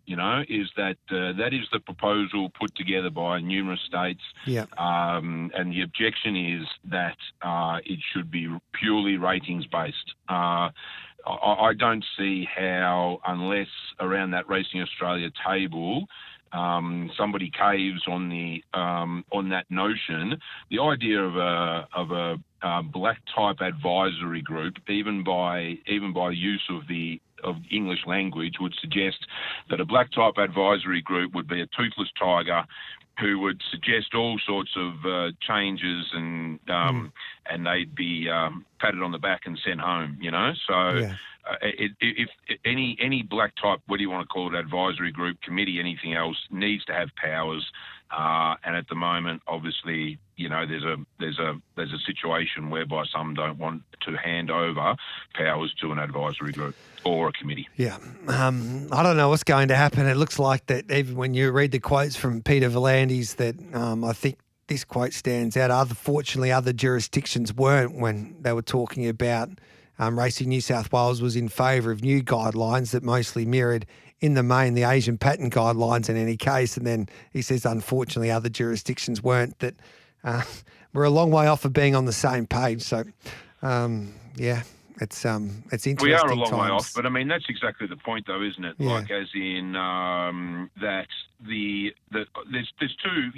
All the rest is really just fluff and sort of smoke and mirrors, because the reality is. What does the new system look like? Does a purely ratings-based system work? I'm saying my very strong opinion is it does not, because it's not a ratings-based system. It's a prize money-based system, and the industry can't afford a prize money-based system, nor is a prize money-based system exist anywhere else in the world. Every jurisdiction worth 2 cents has got a black type committee, and that's just the reality. So until there is, I suppose, if we can't have our own black type committee, you know what? The next best thing is for the Asian jurisdiction to look after it, because I think they'll look at it the way a committee here should be looking at it, rather than just I wouldn't expect that they would implement a ratings-based only system. Thanks for your time, Seamus. We appreciate it as always. Good on you. Have a good day. There's Seamus Mills there, one of our leading bloodstock agents, talking about this situation with the patent. 23 minutes past 9, we'll take a break. Gators game plan coming up next. The Bet365 app just got even better. Now with dedicated racing action built right in. Faster, easier and more exciting betting. All your racing, all in one place. Download the app and see why it's never ordinary at Bet365. What are you really gambling with? For free and confidential support, call the number on the screen or visit the website. Join the world of premium racehorse ownership with our racehorses. Own shares in 3 quality 2-year-olds, exciting young prospects by Farnan, Admire Mars, and Stay Inside. This ready-to-race pack will be trained by Michael Friedman. Just $1,470 per share with no ongoing monthly fees, and an easy payment plan is available. Strictly only 500 shares on offer. Visit ourracehorses.com.au or call 1800 500 778 now. T's and C's apply. When you buy Australian made, you're choosing more than a product. You're supporting a stronger economy and creating local jobs. You're helping Australian families and communities thrive now and into the future. With every purchase, you support local workers, manufacturers, and growers who produce world-class products renowned for their quality, safety, and reliability. So look for the logo the nation trusts and buy Australian. Feel like you're watching the same racing show on loop? Want something different? This is Foxcatcher with Jules Valance, Nick Ashman, Clint Hutchison. Sharp takes. To continue to throw out these pathetic press statements has got to end. Big opinions. There are certain horses where you try and ride them a bit handier all of a sudden. All the racing intel you need. Too short for him. Now they bump up to the 1300. I think it's clever. Foxcatcher. Watch it now on racing.com.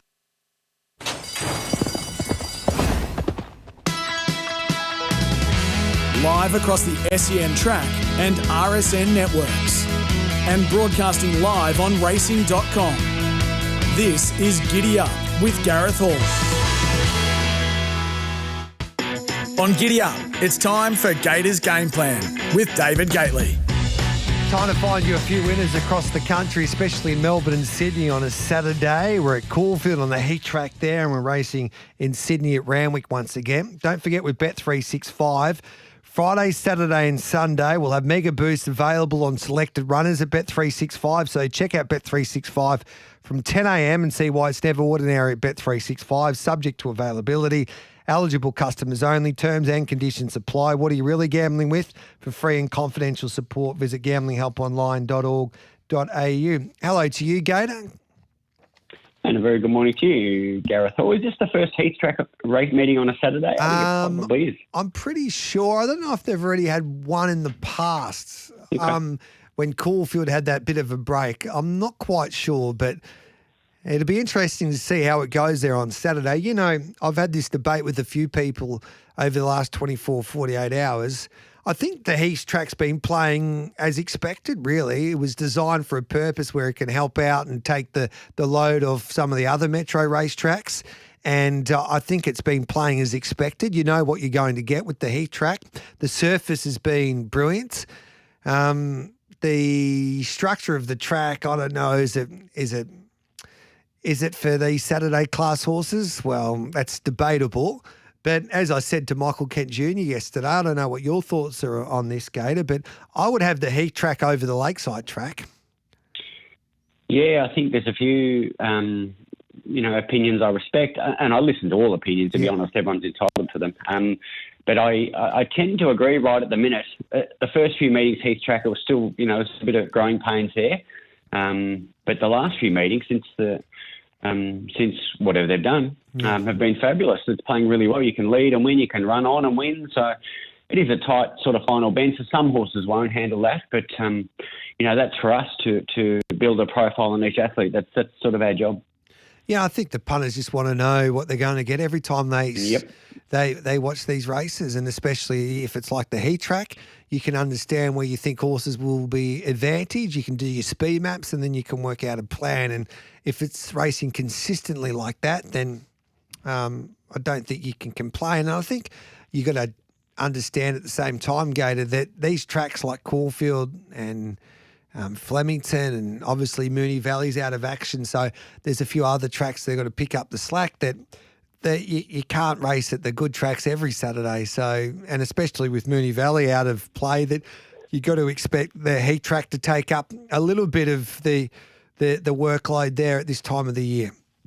Yeah, 100%. I'm expecting it to play well on Saturday, and look, every Saturday can't be Derby Day. No.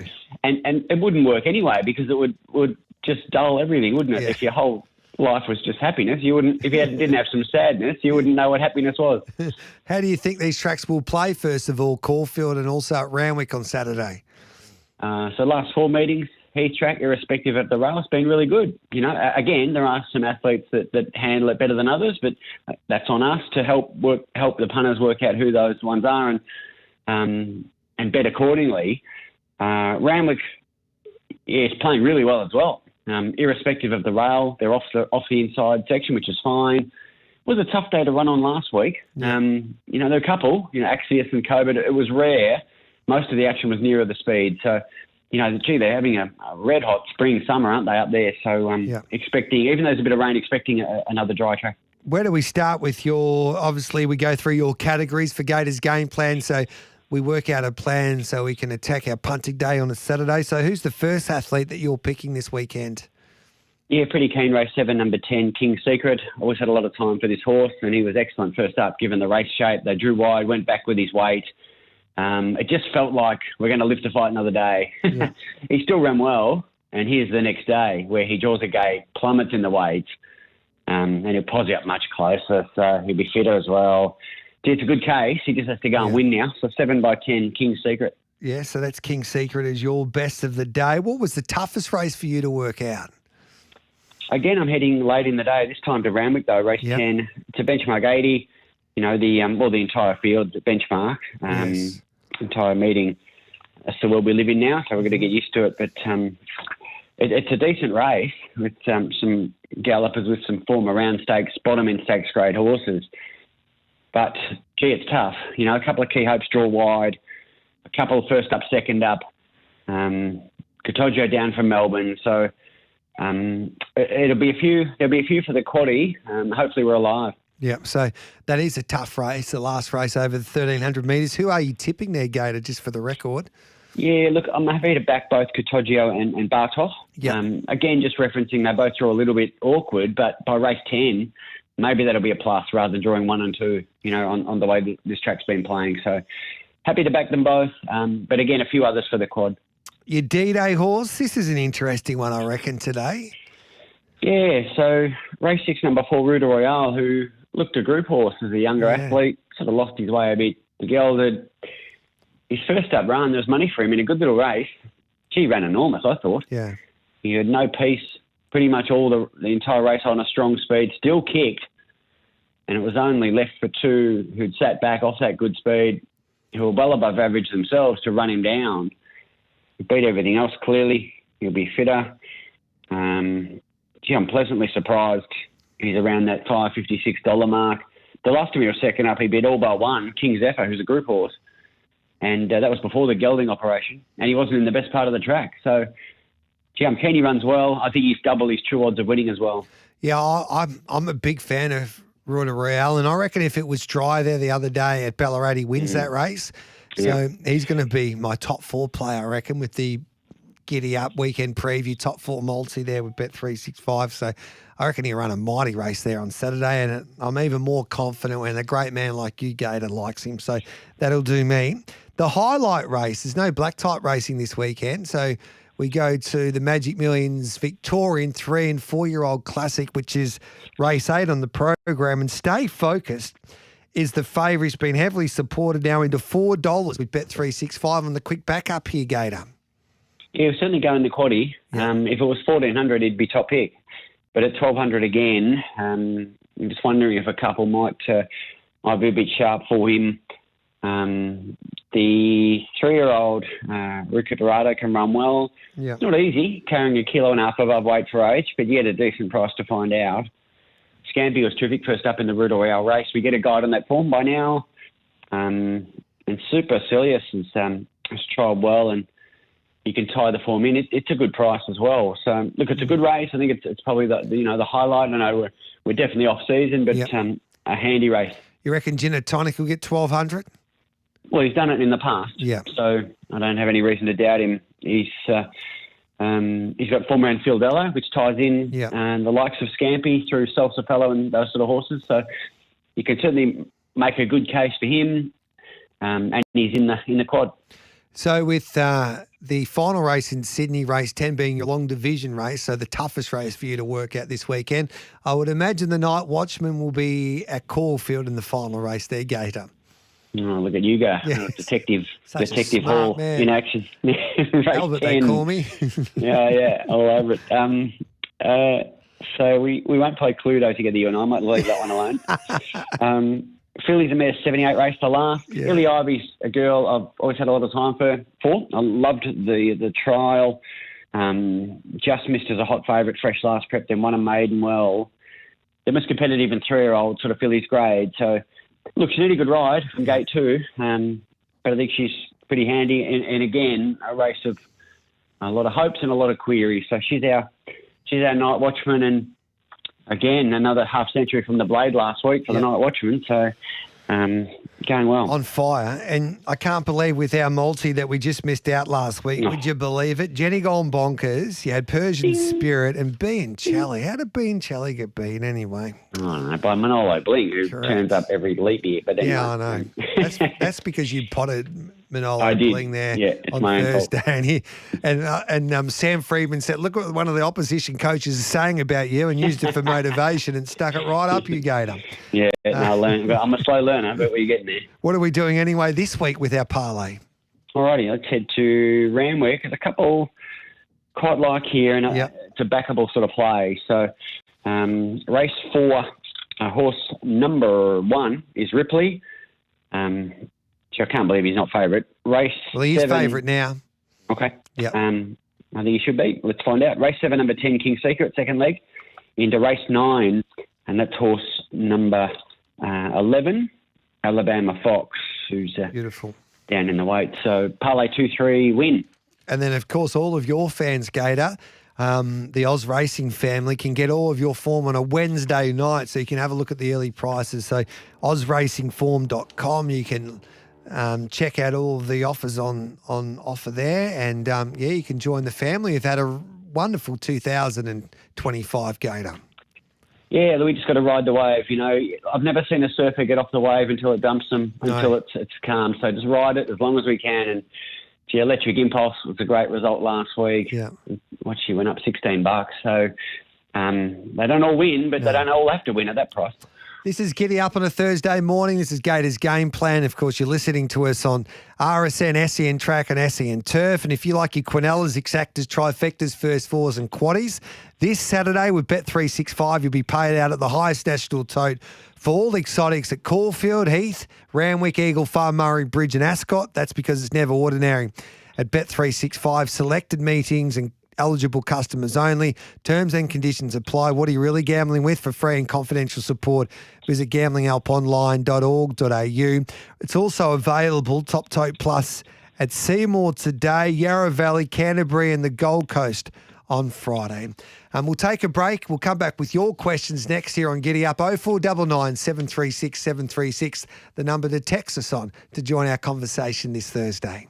Even faster than a race call that talks. And it's Machacho coming around the outside with Little Lassie a length behind. Cheeseburger with spicy sauce on the side. Hold the onions, double the pickles. I'll get some large fries. May you live a long and happy life together. Ladbrokes has levelled up so you can find, place and track bets with them faster than ever before. Oh, you good thing. Oh, you good thing. Imagine what you could be buying instead. For free and confidential support, call the number on the screen or visit the website. Stuck on site? Get in the fast lane with Trade Plus. We're racing the gear to you with our free 3-hour express delivery. Call your local National Tiles Trade hotline today. Apocalyptic's clear. Oh, she's a weapon. Coolagee in front. Can you make it the grand final? You can. Sharpstone punched out one at Autumn Boy. A star in October. It's Steffi Magnetica up the inside. Rise at Dawn. Steffi! Ole Dancer going home better and just wins.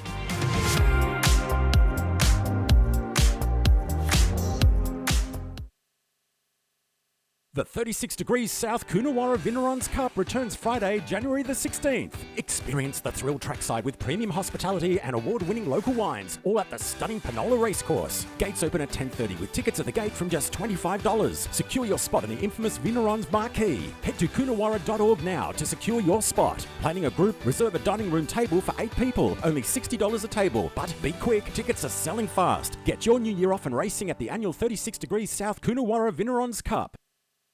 Saddle up, punters. For races 1 to 4 at Caulfield and Randwick, use your bet returns, and if your horse runs second or third, get a bonus bet back with Sportsbet. Imagine what you could be buying instead.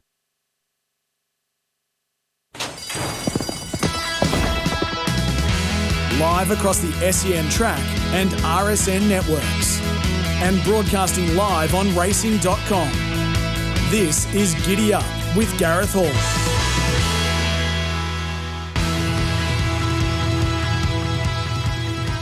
Welcome back to Giddy Up. This is Gators Game Plan. On this Thursday morning, we're looking at that Caulfield Heath program and also Randwick. The great Salts has just told me there, Dave Streelaw, that they did race on the Heath track on a Saturday this time last year, basically. So there you go. Time flies, Gator. No, it certainly does. And the track is racing far better than it is this time around than it was last year anyway. So it'll be interesting to see what happens there on Saturday. Geez, the questions are flying through, Gator. Hey, Gator, I'm keen on sunshine in my pocket in Sydney. It hates wet tracks, and I think it can bounce back and win with a lightweight and a good ride. Thoughts on that, please? That's from Winkers. Yeah, no, I'm same page. Winkers, pleasantly surprised, around double-figure odds. I think he's okay, soft. He's not awful, but he's nowhere near his best. Mm-hmm. His last 2 on soft ground, he's run into Persian Spirit and then had no hope at Ballarat. He hit the line every bit as good as well as Electric Impulse did. Came out one at a price and gets onto a dry track. You know, it's a good little race, this, but he can run well. He's top pick for me and agree overs. G'day, Gator. I'm having 3 bets at Caulfield on Saturday. Can I get a yes or no off you if you think they can win? Race 4, Nobilis, I should say. That's a yes, top pick. Race 5, Guest House. They're all on debut, but trialled really well, so that's a yes. And race 7, Job Done. Yeah, best for the day, Job Done. I think pretty keen there. Yes. That's from Tim, who loves the Mick Price and Michael Kent Jr. runners. There's no doubt about that. Morning, G. Price and Junior have 2 runners odds on Saturday. Could you please ask Gator his thoughts on these Price runners? That's from Chris from Brisbane. So he's speaking of Nobilis and also Job Done. Michael Kent Jr. on Giddy Up yesterday. Gave both horses some a big chance. I need a holiday, Gator. That's what I need. Yeah, I feel you. I just need a holiday. It's a tough language. He says they're both ready to run big races.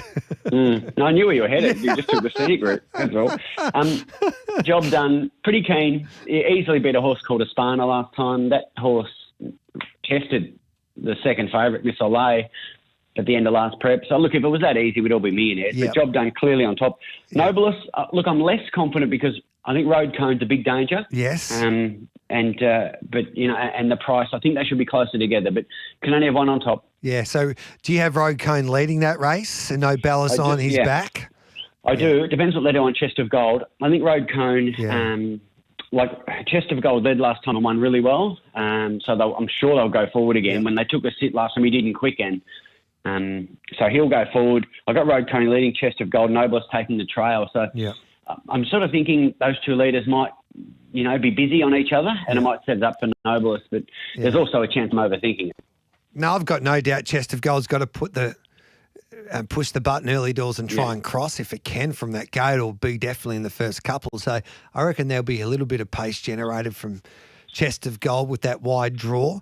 Hey, g'day to the Mug Punter. He's a good friend of ours here on Giddy Up. What do you like in race 1 at Randwick on Saturday, Gator? Alrighty, race 1, the 2-year-olds.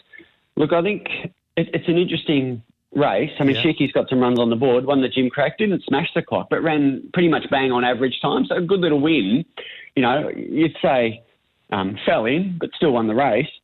And then you've got a couple of these who have trialled really well. I loved what Will Woven did at the trials, and Norman's K was really strong through the line. So I think those two represent serious dangers to the Sheiky, and Sheiky's pretty thin in the market. Yeah, and obviously it's going to be an interesting race from a Magic Millions 2-year-old Classic perspective as well. It's an important day for the Magic Millions 2-year-old Classic with that race in Melbourne, and obviously Sheiky, which is the second favourite, I think, at the moment there for the Magic Millions 2-year-old Classic. Gator, what was your tips in race number 8 there at Caulfield on Saturday? Look, I've tipped Recuperato on top. Yes. Scared of Scampy, but then have to do it on dry ground and at 1,200. Scared of Superlicious, scared of Stay Focused, and we've spoken about Gin and Tonic, and even Steel Move. So there's quite a number there I can make a good case for, but I think the filly can measure up the 3-year-old and hence have it on top. Lisa wants to know, do you think that the track will be too firm for Scampy? It's a distinct possibility. Yes. And also has to run 1,200. So, look, there are little queries, and that's why it comes down to price, and what you factor in is the level of expected performance, if you know what I mean. Lisa, Jack Turnbull told us this morning with Scampy that they were happy with his run there the other day at Ballarat. He's only got a short, sharp sprint on him. He loomed up like he was going to win, and then obviously he was outdashed by the stablemate there at Ballarat. But under the circumstances, it was a pretty good run by Scampy. I think his go around this track, he's got that low gate that he'll just have to try and whiz around that last bend and be still on the bridle and then have to burst through late, which sometimes they can do at the Heath there, the last 100 or so, and get that gap and try and win the race like that, I reckon. No, good call. And the pilot seems to be in good form. Rode a couple of gems at midweek. Yeah, the Irish jock. Here we go. Morning, guys. I'm very keen on plundering in the last in Sydney on Saturday. Can the Wizard give me any confidence? There you go, Gator. Yeah, look, not really one of mine, but what did we speak about with Manolo Bling? So I'm not going to tee off, but did more than enough first start, be fitter. You can make a case for sure, but don't have that horse top 6 even. Hi, Gator. Which filly are you bringing to Christmas lunch this year? I hear Fangirl is staying in Sydney this year. That's from Big Boy Michael. Yeah, no, she. We're sort of getting close to seeing other people Fangirl and I. It's been a fun relationship. It's been a lot of fun, but we're just going to cast the net a bit wider. That's disappointing for Fangirl. Pride and Jenny, she's with me. It doesn't matter where she's going. She'll stay with me for the rest of her life, Pride of Jenny. I'll never cheat on her ever. Okay. 9:46, we're going to take a break. We'll come back with more of your questions. 0499 736 736 to join our conversation. 0499 736 736. It's great to have your company on Giddy Up on this Thursday morning. Sorry, mate. Yeah, nah. Looks like you could do with the fiery goodness of PointsBet. It's like hot sauce, but for sport. And now it comes with Lock Screen Tracker. So you can follow your bet even when you got your hands full. Cheers, mate. I'd shake your hand, but... Same game multi from PointsBet, now with Lock Screen Tracker. Yeah, that's built different. You win some, you lose more. For free and confidential support, call the number on the screen or visit the website. When things go wrong, get Carbone on the phone. Get Carbone on the phone. Get Carbone on the phone. We don't settle for less, neither should you. When you buy Australian made, you're choosing more than a product. You're supporting a stronger economy and creating local jobs. You're helping Australian families and communities thrive now and into the future. With every purchase, you support local workers, manufacturers, and growers who produce world-class products renowned for their quality, safety, and reliability. So look for the logo the nation trusts and buy Australian. Whether you're on course or punting at home, grab Australia's premium form guide, Best Bets. For over 50 years, it's been racing's most trusted weekly publication. If you love racing, pick up your compact guide today. Sport and racing aren't meant to stand still. At Bet Deluxe, we bring the action to life with daily specials, premium features, and a deluxe betting experience. So no matter who you are, you can enjoy every moment, every play, and every race. Especially with bonus back this Saturday. If your runner finishes second to last, you're on a winner with Bet Deluxe. What's gambling really costing you? For free and confidential support, call the number on the screen or visit the website.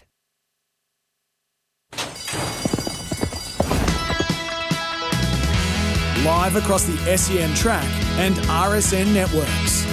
And broadcasting live on racing.com. This is Giddy Up with Gareth Hall.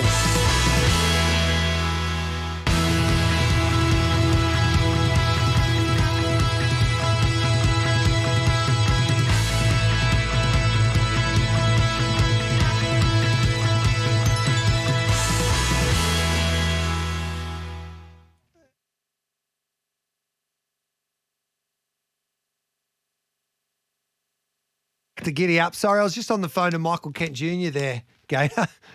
These 2-minute breaks don't help me, but Michael Kent Jr., we're just asking him about Guest House. There is a chance that he might not run there tomorrow on Saturday. In fact, it's probably a better chance that he doesn't go around than goes around that 2-year-old classic. They're not going to go to the Magic Millions with him, I don't think. So they might save him for a race at Cranbourne the week later. He's got a wide gate to contend with, so I don't think they're going to risk him, basically, Guest House. If they don't want to go to the Magic Millions with him, there's no point going around, in a way. Understand. So, yeah, and he was the second favourite, wasn't he, basically? Yeah, last look, yeah. Yep. So we'll reassess that. And Unit 5, they're umming and ahhing as well, weren't they, whether they're going to run. So we'll know more. Look, it's not an early play race for me anyway, so let's just see where the cards fall. The horse that you want to be getting on now would be Unit 5 because Ethan Brown's a great judge. He talked up this horse's chances for a Magic Millions 2-year-old classic when we had a chat to him a week or so ago. And then Jack Turnbull with his $100 staking plan, and he's very good, Jack, said we'll have it